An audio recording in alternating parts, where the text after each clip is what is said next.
The worst thing that happened to me in the system, I think, is being separated from my brothers. I really fought hard, to be in touch with them, be involved in some of the things that they were doing in their lives, They treated me as I was naive enough, that I was little enough that I wouldn't really care what the heck was going on. I wouldn't really care if I ever saw my favorite stuffed animal again, that I never would, see my family again. Because they treated me just as I was just like another kid. They split me and my little brother up. They sent him to a foster home and sent me to a lockdown facility. I've never really been raised with my brothers and sisters. I've seen them over the years, here and there. I'll go see them at, their group home or their foster parents, but I haven't been in a situation where we all live together with our mother or something. Because some of my brothers and sisters, I don't even think they know my mother. And I don't want something to happen to my mother while they're all separated and they never get an opportunity to really know who she is or know what kind of person she was or, what she contributed to their life and ours. Even though she did bad things as far as her drug addiction and stuff, she still was a mother, and she was stronger than a lot of the average mothers around here.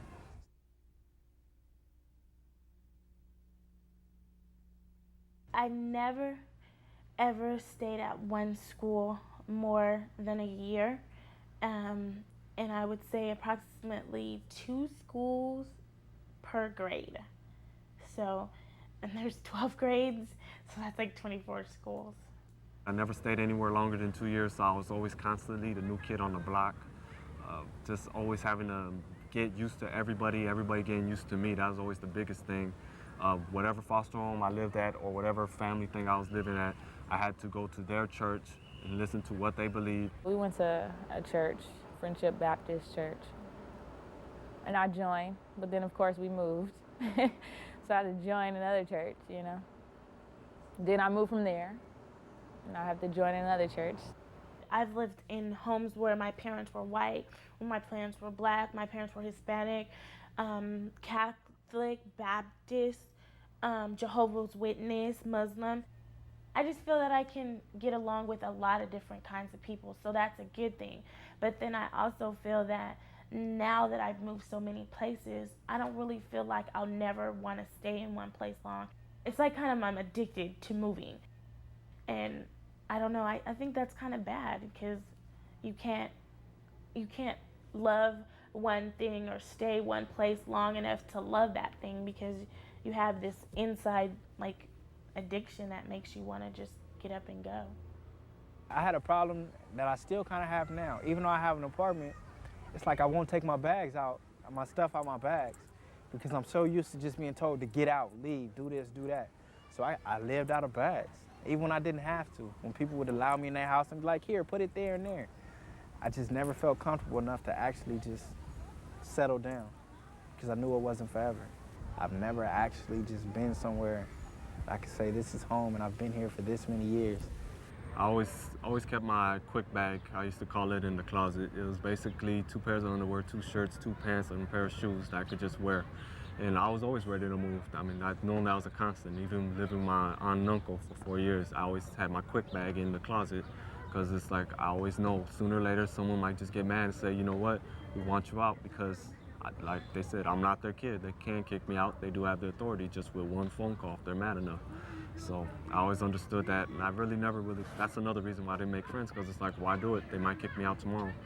I didn't want to make a lot of friends in foster care because if you do, you move so many times.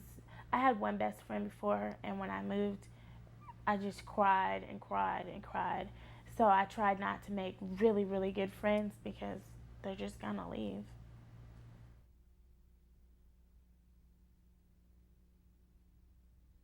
I'm kind of scared of getting close to people for the simple fact that the people that were closest to me kind of turned their backs on me.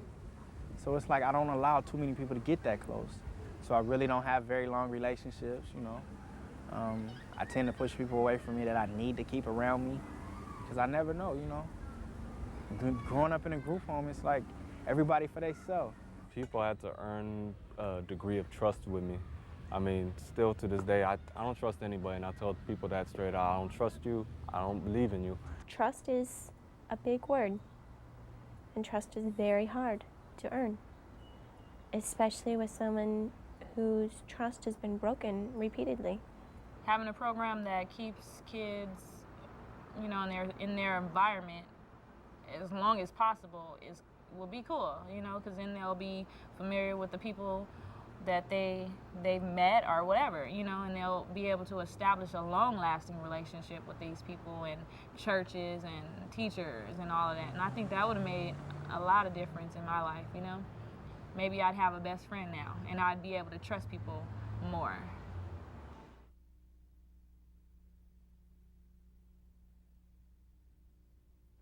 Some of the foster parents, they have their own kids, so and then they get these kids from the system, and they treat them differently than they do their own kids, you know. They would introduce us as, these are my foster kids and these are my children, so it kind of stood out that we were foster children. You know, I didn't think that was fair at all. And then they'll be looking down at us like, oh, these poor little foster kids. It's like I'm always the other one, the poor one that should be grateful that he's living under my roof. I mean, every placement I lived at, that's always their comment. Just be thankful you're living here, you're not on the streets. And tell you the truth, I preferred the streets. They said that they considered me their daughter, but I wasn't included in anything. I had to take over the dishes and the chores more than her other children did, and it upset me. First and foremost, if you're gonna be a foster parent, treat that child like it's your child. So what if it's not your child? Don't bring them into your house and have your own children there and treat one different than the other. Kids know that, and that hurts them even more. Just treat them like family. Treat them like you want to be treated. If you're going to be a foster parent and you say that you're going to take on a child and you're going to love a child, then you need to do that like any other parent would do that. Every kid needs love and affection. Everyone. Give them space, give them time to get to know you, and ask them questions. Continue to ask them questions, even if they're really quiet and really shy. Just ask them how school went. Ask them if they need any help with homework. Is there anything they really like? Do they like baseball? Do they like swimming? And if you just listen and give them the opportunity to talk, dinner, bedtime, you know, just before a movie, after movie time, you know, it'll give you that, you know, that chance to just express yourself and let your child express themselves. So the relationship will last better because you'll have an open understanding.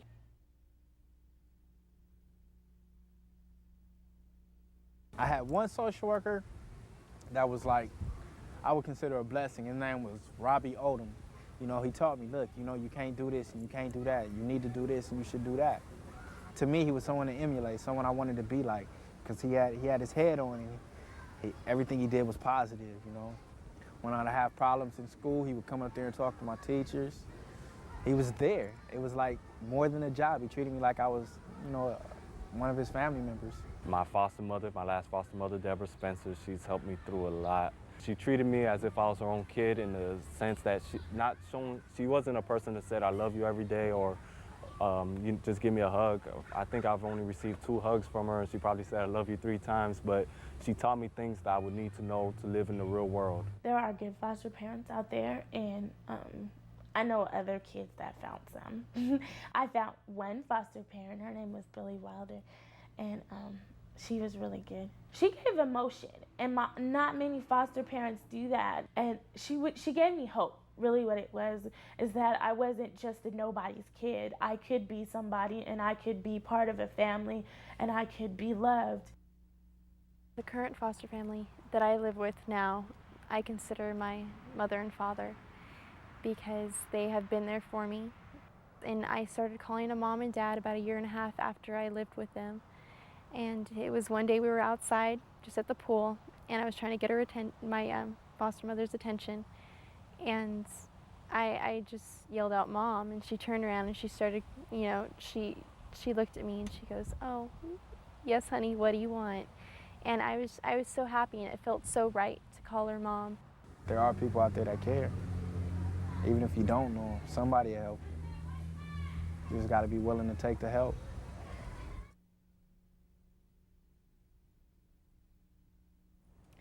A family to me is a support.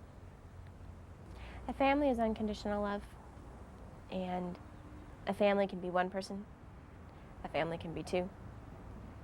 And your family doesn't have to really be blood. It can be friends.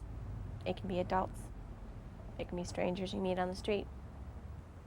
And a family can be anywhere. It took many years to get to the point that I am, where I have a healthy relationship with my parents and my whole family. It took a very long time, even with my brother and sister, to feel really close with them and really understand how important family really is. I have a 2-year-old daughter. She's one of the big reasons why I've had to get my life together. I became a daddy at age 17, and basically she is my world. The greatest joy in my life is to just hear her laugh.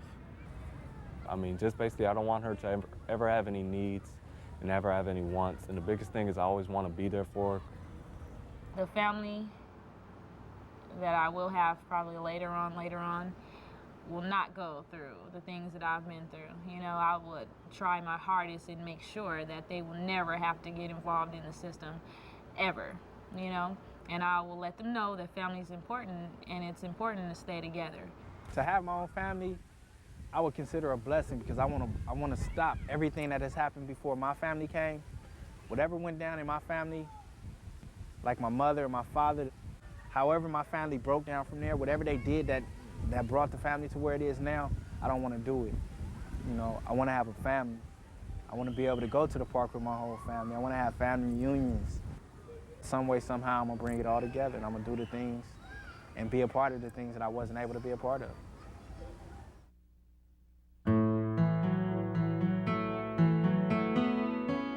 You think about emancipation's first day you get into foster care, even if you're 3 years old, because that's when you get out. That's when you're free. You don't magically just detach from, 18, bam, you're out there. I can maintain my own bills. I can clean my own body. I can clean my own house. But I still need, like some kind of, I guess it's love. It's just flat out just love. That's all that you need, is you need love. This is a big step. Am I going to make it? So that's kind of what I was worried about, because I was so facilitated, everything is taken care of, and doctor's appointments, everything, bills, all that stuff was done for me. So, and we didn't really get a chance to do it for ourselves. But I always knew in my heart, I'm going to make it regardless, because I'm a strong person. I've thought a lot about becoming a foster parent, and I want to become a foster parent because I want to help. And I know a lot of children that all they want is to have somebody to love them and to take care of them, and I want to be able to do that for them. Every one of us has a story, and I mean, we're not bad people, we're not. We might be looked at that way, but it's really not true, and that's the thing that really makes me sad about society, because it's like, we're your kids too. I'm the first step to getting my family back together. I can't do it if I'm not doing nothing for myself. So as long as I keep doing what I'm doing, I got an opportunity,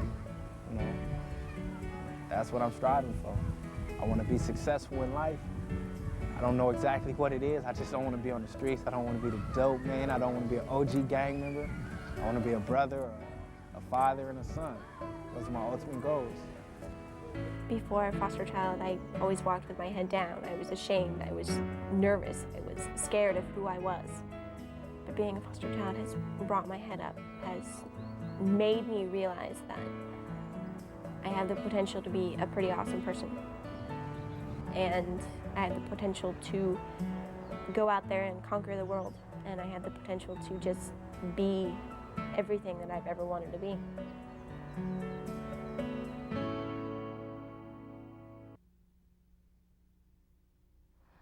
Why should I feel discouraged? Why should the shadows come? Why should my heart